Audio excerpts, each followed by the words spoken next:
lecture, we have learned that observation does not alter the wave function of a system to be observed. On the contrary, the observation alters the wave function of the observer.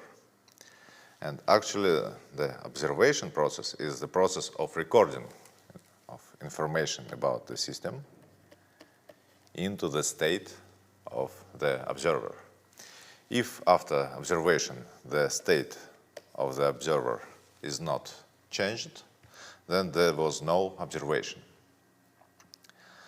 Now the question is where these different copies of observer exist and why they don't see each other. And the possible answer to this question, a good mathematical description of this situation, was given by American scientist Hugh Everett III in his PhD thesis in 1957. And this explanation is now called the many worlds or the multiverse interpretation of quantum mechanics. So instead of believing that this split state of the observer is some kind of unclear wave function, Hugh Everett suggested to consider, to believe that these different copies of observer actually exist. Where? Well, let's see. Let's draw our experiment, double-slit experiment, in the space-time. So here we have the axis, which is time, and along this axis there will be all three dimensions of the space. So at some point of time we have a snapshot of the universe where the emitter fires a photon, and in the direction of this double-slit screen.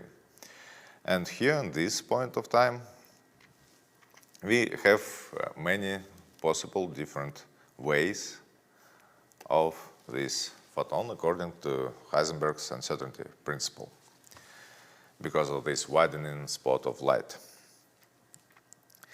And God doesn't play dice, as Einstein once said, and instead of choosing which option to implement, the universe implements them all. So for every possible way or path of the photon, there is a snapshot in this space-time which implements this path. And Everett suggested to believe that these snapshots actually exist and can be the predecessors of further branching, like this. Some of these branches can eventually merge if they have this exact match, which we discussed in the previous lecture, but most of them don't, so we have this enormous branching in each point of time. Now, if these branches all exist and they contain these different copies of an observer, for example, these different observers can compute, because two intelligent observers are more intelligent than one intelligent observer. And the only problem is how to arrange this computation.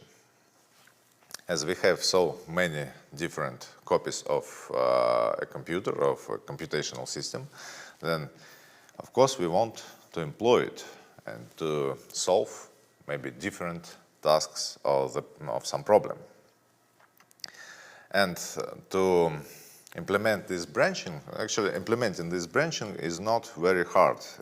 It's what happens in the universe at each point of time. The problem here is how to collect, how to obtain the result of this distributed computation.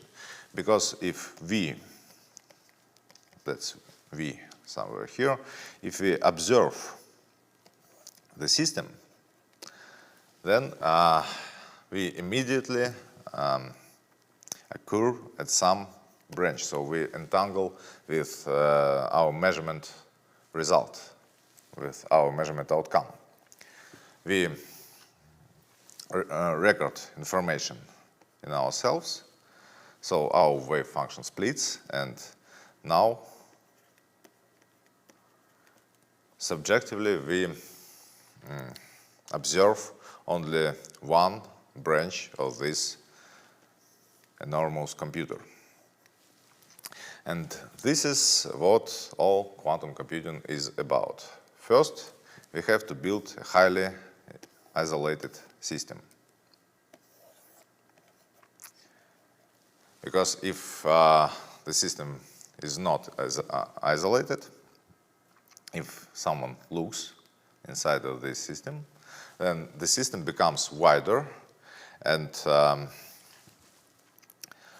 the probability of this branching to merge in some particular outcome becomes very low. So we isolate the system, we introduce this branching on some parameter. So the system computes different parts of the task on each branch.